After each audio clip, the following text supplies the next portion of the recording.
My name is Eleanor May Thompson. I'm 32 years old, and I live in a cramped second-floor apartment in Akron, Ohio, on a block where the air always smells faintly of frying oil and the winter wind sings through gaps in the sash windows like an old complaint. I work as a regulatory analyst for a mid-sized manufacturing firm in the county. My days are thick with spreadsheets, emails, and the stale coffee that the break room supplies when the office manager forgets to restock the decent beans. Lately, my life feels taut and fragile the way a violin string does before it snaps. Steady enough to play, but with a memory of a frayed edge that scares me when I press too hard. Emotionally, I am exhausted, wary of small kindnesses because they always evaporate, and hungry for a truth that might let the ache finally make sense. Before I dive in, if you're into raw, messy stories that feel like someone leaning over and whispering the worst thing they've ever had to carry, please consider subscribing. Sharing this isn't easy for me, but maybe someone out there needs to hear it. It began in a meeting room with glass walls and faux wood paneling that reflected fluorescent light like a bad photograph. I remember the way my boss, Martin Hale, tall, gray at the temples, always in a tie 2 shades too conservative, leaned back in his chair and clocked me with a stare that felt like being measured for a verdict. The room hummed with HVAC and the distant rattle of a forklift through the loading doors. My slideshow clicked forward. I'd spent nights dissecting numbers, aligning dates, tracing anomalies that pointed to lapses in safety reporting across plants we oversaw. I believed I had stitched something important together. What I had not expected was the cruelty that would be served with his words. "You're worthless," Martin said. He didn't shout. He said it slow, as if tasting the sentence and finding it perfect. You could have heard a pin drop. Only there were our colleagues scribbling notes, smartphones dimly lit, the scratch of someone nervously adjusting a pen. The phrase lodged in my chest and grew hot. Everything I was. My childhood, my scholarship, the nights I worked overtime while my friends were in apartments that didn't smell like old oil, contracted, held up to his judgment and found wanting. That humiliation tasted like iron. It wasn't just about pride. What he flung at me resurrected 100 smaller verdicts my family had pronounced over the years. You always try too hard. You take yourself too seriously. You're too sensitive. The old voices were lined up behind his. For a moment I wanted to sink down into the chair and be invisible. For an even brighter, louder moment, I wanted to take his throat. But I didn't run. I finished my slides because there was a thread of stubbornness in me that refused to dissolve into his sneer. The presentation ended with polite applause that felt like paper. Thin, perfunctory. People returned to their coffee and small talk. Martin smiled, or what passed for it. And I left with something that felt less like defeat than a quiet, burning decision. If the room would accept his condemnation so casually, I would make the room look at what he was protecting. A confession. I have never been an instinctive actor or an immediate fighter. My reactions tend to be slow, the way a tide comes in. I spend a lot of nights awake thinking about the exact right conversation I should have had, and then replaying the wrong one a dozen ways. Yet this time, the insult lodged in me like a splinter that kept opening until I could no longer ignore it. I promised myself that whatever came next would be careful and relentless. If this is resonating with you so far, a like really helps us reach more people. I told the camera, because I'm telling this aloud now to you like an old friend padding into the room late at night. It helps me to hear that these confessions don't just dissolve into static. The roots of that winter anger went deeper than Martin's voice. They sat in a house 3 blocks from the mill, in a kitchen where my father scrubbed Tuesday grease off his hands with dish soap and still smelled like metal hours later. They sat in hospital waiting rooms where machines hummed and my mother's hands were always cool and trembling. They sat in legal notices and the dry language of insurance forms that had rewritten grief into a ledger. I needed the truth of those roots to fuel whatever came next. I needed names, dates, a pattern. I needed to gather things that couldn't be waved away with a curt smile. So I started collecting.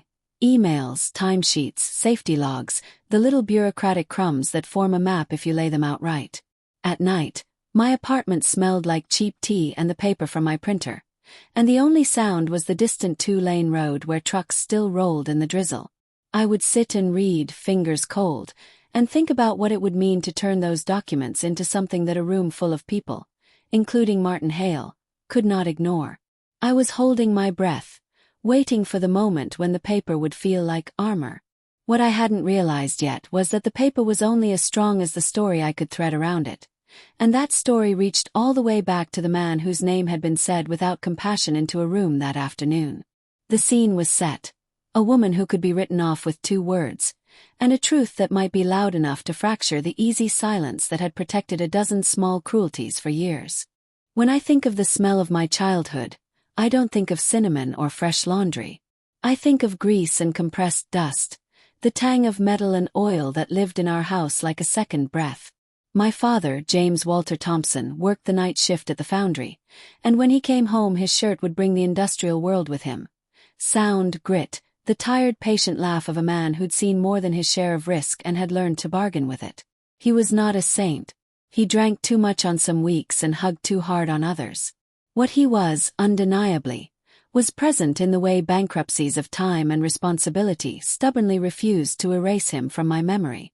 He died the winter before my senior year of high school. They told us it was an accident, a collapse in the casting room, a mistake of timing, a machine failure. There were flowers, a pall of community sorrow, and neither a cry for accountability nor an explanation that satisfied the ache. My mother, Linda, packed and unpacked grief in equal measure, becoming a woman who answered the phone in 3 tones. Practical, raw, exhausted. Without my father's income we fell apart quietly. Bills led to a sold car, led to late tuition notices, led to moves to cheaper neighborhoods. My brother, Nate, who was 2 years older and shouldered with a kind of resentment that hardened early, started drinking before breakfast. He accused us all of cowardice in a voice he thought was steady and only revealed itself as trembling when he was alone. Dad wouldn't have let them do that, he'd say. Someone paid for that silence. If you had asked me then whether I believed the accident was anything but that, an accident, I would have told you I had no proof otherwise. But years of working in regulatory analysis grafted a mode of skepticism to me the way winter grafts scar tissue to your hands. I began to see that accidents have textures. They can be sloppy or neat or deliberate. Patterns have signatures. Names that recur in documents are seldom coincidental. So I started looking outward, beyond the neat obituaries and the closing statements. I dug into old union records, FOIA requests, and the brittle archives of local newspapers where little print notices sat like time capsules of overlooked anger.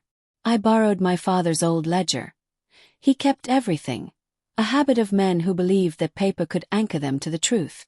Between receipts and grocery lists I found a note in his shorthand. Hale said, "Keep quiet." I sat there with that sentence like a stone in my palm until the building seemed to spin. Martin Hale's name recurred more often than not. Not on the front page, not in big bold legal headlines. Names tucked into memos, signatures on forms that said approved, initials next to costs scratched down as expedient. He had been an operations director at the time of my father's death. He had moved up, quietly, polishing his image. When I juxtaposed the dates from the casting room incident with the internal requests and denials, the pattern leaned heavy toward neglect dressed up as strategy. The first time I told Nate about the ledger, he laughed like something in his chest split.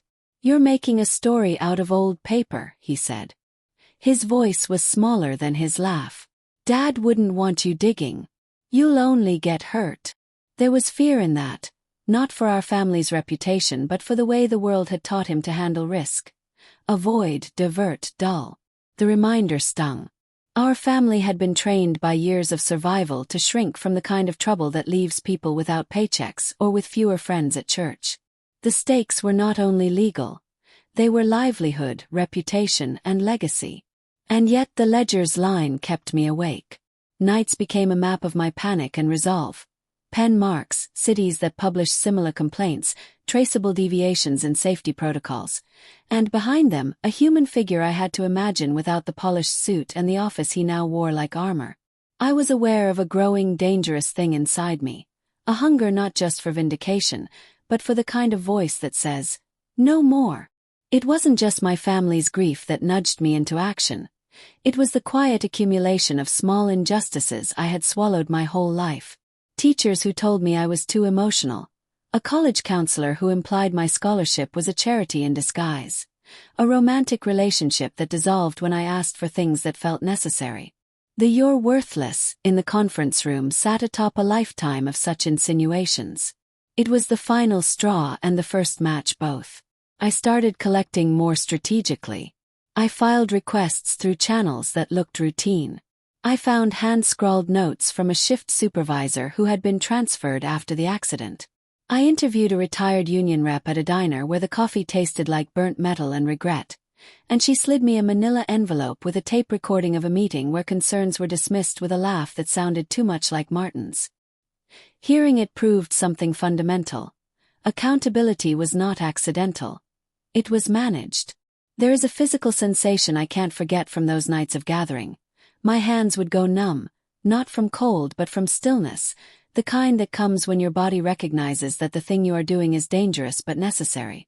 My mouth tasted like the cheap tea I drank to stay awake. My eyes burned from the screen glare, and sometimes I would fall asleep at the table only to wake with a sheet of paper creased into my cheek. The fear in me had a rhythm, a low thud of dread, then the electric hum of determination. When I spoke to my mother about the ledger, she folded her hands over mine and whispered, "If you do this, don't go alone." Her plea was practical, shaped by a life that knew the ways truth could hurt. So I didn't go alone. I reached out to people who had been there at the edges, an old college professor who had become a local journalist, a friend from a safety advocacy group, and, in a move that surprised both of us, Nate. I called him one night under the hum of my lamp and told him everything. He answered with silence at first, and then a single ragged confession. "I knew something before," he said. "I was younger, they promised me things. I thought staying quiet would bring us back the life we had." The vulnerability in his voice split me open. Betrayal and tenderness braided together. In that moment, the family's fracture rearranged into something I could work with. If he would come clean, maybe we could make the truth undeniable. The emotional danger of what I was about to do was not glamorous. Legal battles, social censure, the small-town scorn I had seen before hover over our doorstep like crows. But I had learned that worth isn't what someone else tells you in an office meeting. Worth is the sum of the risks you take to tell a story that helps others breathe. I would be risking my job, my family ties, and the brittle stability we'd cobbled together. I would also be naming the man who had called me worthless. That felt like a moral imperative, a kind of personal tidal force I could no longer ignore. If this is resonating with you so far, a like really helps us reach more people. It keeps the lights on in places like my living room where stories are born from paper and coffee and the stubborn need to be heard. I had a plan that was mostly stubbornness and pragmatism in equal measure. Martin Hale was influential and careful. He wasn't the kind of man who left fingerprints on the evidence. The corporation had lawyers and PR and an archival system designed precisely to make problems look like anomalies. My task was to stitch those anomalies into a narrative that could not be dismissed as coincidence. To do that, I needed more than memos and a single ledger entry. I needed corroboration and a stage where silence would no longer protect indifference. The stage, ironically, was my job. My position as a regulatory analyst gave me access, limited, bureaucratic, and watchful, to files others thought out of reach. I started requesting documents under the guise of routine audits. I accessed archived emails, cross-checked timestamps, and downloaded internal correspondence that had been misfiled or left in old folders when staff had turned over. I learned to move like a ghost in the system, writing polite follow-ups and never making the same request twice. In the meantime, I hammered out a narrative arc. The accident timeline, the budget cuts, the memos advising expedient measures, the signatures that trailed through the hierarchy, and finally, the pattern of complaints that were stamped resolved with no action taken. I spent weeks preparing a presentation that would be both feast and scalpel. I wanted it to be humane, centered on my father's death, on the faces of workers who trusted the system to protect them, and forensic, unable to be dismissed by corporate obfuscation. I rehearsed how to tell my father's story without letting it become melodrama. I rehearsed how to throw in names and dates like nails hammered into a truth that would hold. Nate agreed to help, but it was not a neat alliance. Old grudges sat in the quiet between us. The last time we'd spoken with any kind of tenderness had been at a funeral. He found me one cold morning outside of the company lot, his breath clouding in the air like a confession. He had a manila envelope in his hand, paper not digital, and that fact made my chest ache with a complicated relief. "I didn't want to," he said, voice rough. "They told me to keep my head down. They put money where our mouths used to be. I thought we could buy the silence back into a life. I was wrong. I want out of that deal. I want to tell the truth." We sat on a concrete step with a smell of diesel and brake dust, and he slid photos across his palm. A picture of my father's shift request denied, a photocopy of a check, a faded memo hand-scrawled in a rush and signed by Martin with the initials MH. The evidence was clumsy, human, and better than anything I had managed to dig out alone. For the first time in years, I felt less alone and more like a conduit for something larger than my own bruised ego. "Are you scared?" asked him. He didn't need to answer. His hands, which had always been steady when he worked with machinery, trembled. "Terrified," he said. And then softer. "Sometimes terror keeps you honest. At least I think it does." We discussed the logistics for hours in a diner that served eggs and memories in equal measure. We agreed on a plan. A presentation in a town hall-style meeting the company held quarterly, where stakeholders and staff came together. Martin would be there, of course. He always presided when optics needed polishing. My idea was to turn the gathering into the place where decades of obfuscation met a simple human story. I wrote the outline on a napkin and turned it over and over like a coin. At nights I practiced in my bathroom, stuttering over the parts where my voice might crack and locating the exact syllable that would keep it steady. I also reached out to an old professor, Dr. Carla Menendez, who had become a local advocate for worker safety after a career in public policy. She agreed to be my ally. She had the kind of gravitas that made bureaucrats uncomfortable. "You can't do this alone," she said, like someone who knows the shape of the world and how to lever it. "But you can do it." Her calm steadied me more than she could know. And yet the plan was not without its betrayals. Preparing a public reckoning requires allies, which inevitably means trusting others with the details that you have no right to control anymore.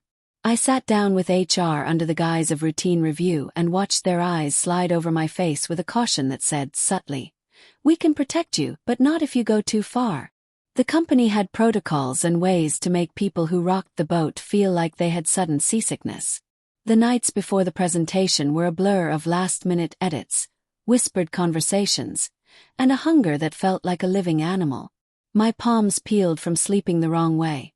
I found myself opening the refrigerator at 2 a.m. and standing there like a sentinel of hunger, just to remind my body that it still existed.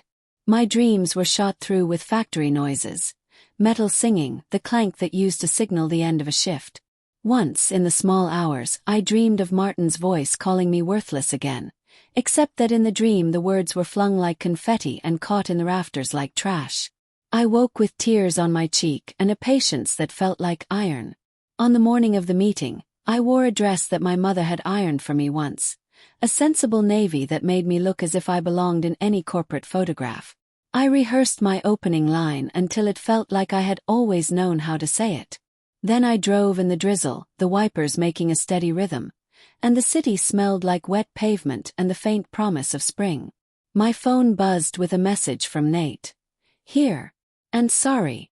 2 words that had the weight of a confession and a benediction. "Don't forget to subscribe if you want to hear how this ends." I added that as a tiny talisman to myself, a way to anchor my nerves in something humane, like a friend slipping a note into your pocket before you go on stage. The conference room had glass walls that turned it into a fishbowl.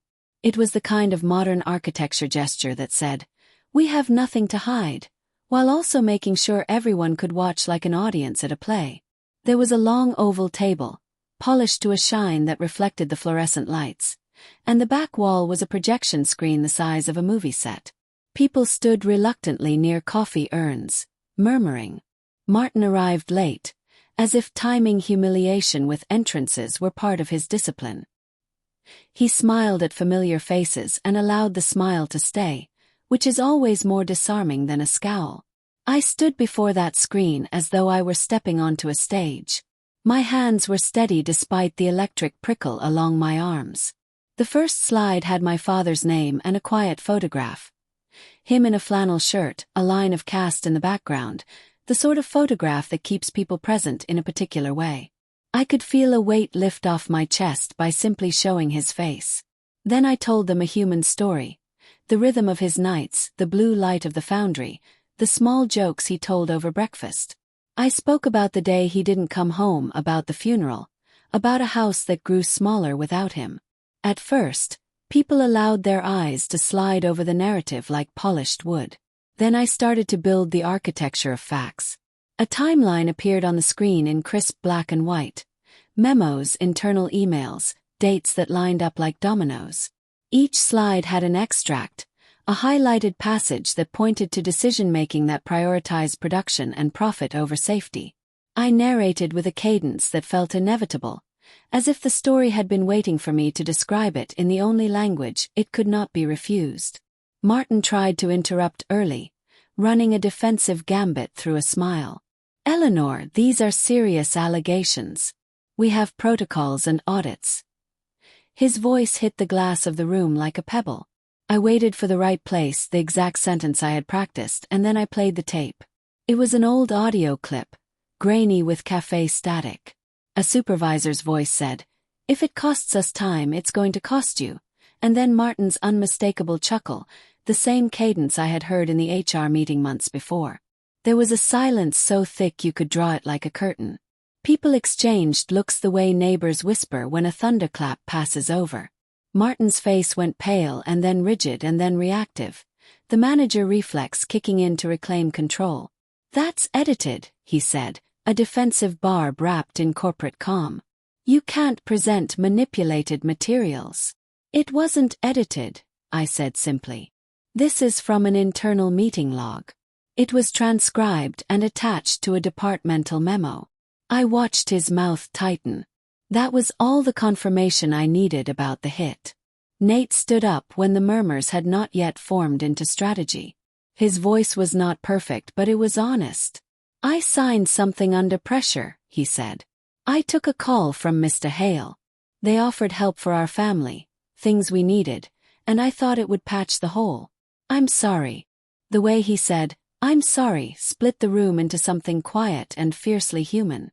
Colleagues who had always seen Nate as a shadow shifted in their chairs and met his eyes. A woman from procurement, whose father had worked at the plant years ago, began to cry softly. Someone near the back whispered, "I had no idea," and someone else slammed their palm on the table. A senior engineer asked for more documents, and the legal counsel started asking careful, measured questions. The transition from passive boredom to engaged, alarmed attention happened like light over a landscape, slow then complete. The room registered something it had never been asked to face: the human cost attached to memos that had always felt abstract. Martin rose, a show of dignity he tried to keep intact. "This is a serious allegation," he began. "We'll launch an internal review." His voice was flat with the machinery of deflection, but his face had lost color. There was a tremor to his jaw that betrayed him. Power, when held for too long, creates a kind of brittle shell. Sometimes the shell will crack just from the weight of insistence. "I want an outside audit," Dr. Menendez said clearly, cutting through the pomp like a blade. "I want whistleblower protections, and I want the families who were affected to be compensated fairly. The evidence isn't just one tape. It's a discrepancy across decades. We need independent oversight." Her words had the ring of statute and principle. Even the company's legal counsel, practiced in the art of measured non-committal, couldn't help the murmur of assent. I felt something inside me shift as the room fell into a different kind of silence, one that wasn't about judgment but about attention. People leaned forward, not in preparation to mock or shut me down, but to hear what would happen next. There was a moment when everyone in that glass box shared a breath and the knowledge that something was moving, and that it had always been moving like a slow, corrosive tide. When the meeting adjourned, it did so in a way that felt like the end of a storm front. People left with new hushes and phone calls to make. Martin's office was a study in composure until it wasn't. I caught him in the act of trying to recompose. He looked at me once. No words, only that old measured stare. And I realized with a clarity that was almost audible how empty his power had always been. He had believed words could erase a life. He had been wrong. Outside, the sky was a clean, hesitant blue. My hands trembled as if I had run through a wind tunnel. Nate came up beside me and slid his sleeve under my arm as if we were children again. He didn't say anything at first. Then, in a voice that had the smallness of forgiveness, he said, "You did it." The world did not resolve in one afternoon. There would be lawyers and depositions and public statements that would try to spin the narrative into manageable sound bites. There would be the long, tedious work of outside audits, and possibly settlements that would never quite be equal to the losses we had lived with. But in that room, for those long minutes where the glass walls absorbed everything, I saw the shape of something that had been denied for much too long: attention. People saw what I had been trying to make them see. If this resonates with you, has something like this ever happened to you? Feel free to share in the comments. I'm reading everything. It helps to know we're not alone in the rooms we thought we were stuck in. The days after the presentation were complicated in the way of real consequence, messy and slow and not cinematic.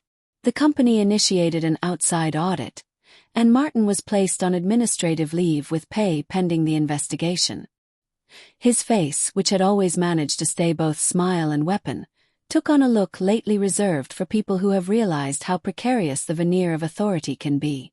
In his absence, committee meetings proliferated like small storms, each one leaving a different kind of wreckage. Nate found it hard to sleep. The first night after the meeting, he knocked on my door just after midnight and stood on the step like a man unsure whether to enter. "I don't know what comes next," he said. "But I know I needed to do it. I couldn't keep taking those crumbs of help." He was a man who had been fed bargains for years and was only now learning how to ask for something else. Integrity, maybe. Or at least the right to be flawed and try to be better. My mother called and read a letter to me over the phone that had come from a labor attorney who had reached out after hearing about my presentation. The attorney asked if we'd consider joining a broader suit, and the vocabulary of legalese felt both alien and oddly righteous to hear. "They called us," my mother said, her voice unsteady but steadier than it had been in years. "I haven't felt this, seen in a long time." What surprised me most was not the external movement but the internal change. The sentence, "You're worthless," reappeared like a ghost sometimes. At 3 a.m. when a siren cut through the rain, in the middle of a sentence when someone failed to return a call. But each time it came, it was smaller. Instead of lodging like a splinter, it scraped and came out easier because I'd pushed something else into the place it had occupied. The knowledge that I had named an injustice and asked a room of people to bear witness. That knowledge did not erase the trauma of the past, but it recalibrated my sense of what justice could feel like in practice. There were recriminations, of course. People who had been complicit in silence tried to find cheaper ways to apologize. A few colleagues who had been lukewarm suddenly became allies when the investigation threatened the company's brand. That hypocrisy stung, but it also taught me to calibrate my expectations. Justice is seldom tidy. It is a long, bureaucratic bruise that heals only with persistent care. On a personal level, I found myself opening channels I had been afraid to use. I went to therapy consistently now, not because I thought it would fix everything but because my mind had been trained to contain grief and shame and I needed someone who could hold, without judgment, the messy parts. In sessions I learned to separate who I was from what others had said about me. The phrase, "You're worthless," retained its power because I had allowed it to define me. As I told the story over and over, in therapy and in small conversations, its hold loosened. It remained a fact of history, yes, but one with less capacity to hurt me.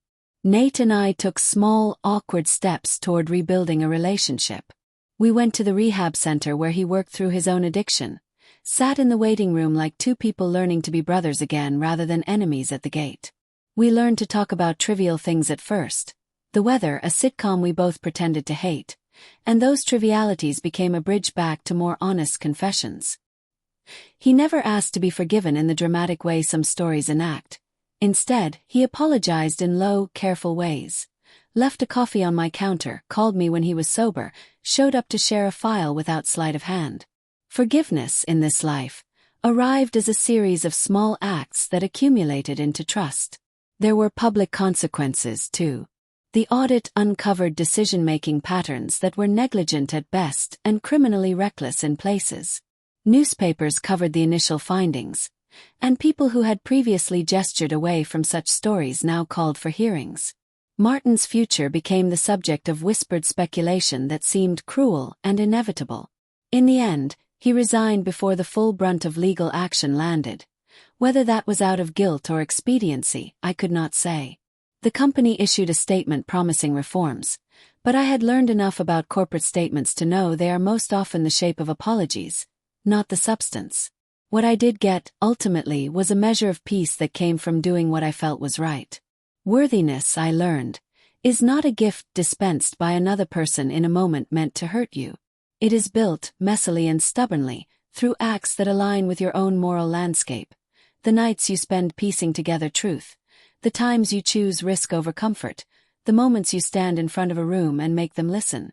I stood in a glass room and told a story, and it made a difference, imperfect and incomplete as that difference might be. If something like this has happened to you, know that silence has an economy. It often rewards those who maintain it and leaves families and individuals bankrupt in dignity. But silence can be broken, and when it is, the sound is not only loud, it is liberating. There will be cost. There will be days when you doubt. There will be people who claim you did it for attention. But there will also be days when someone says, "Thank you for making us see," and their gratitude will stitch a new kind of armor that feels less like a shield and more like a wide, steady shoulder. A final note, for anyone listening in a low-lit room or across a kitchen table.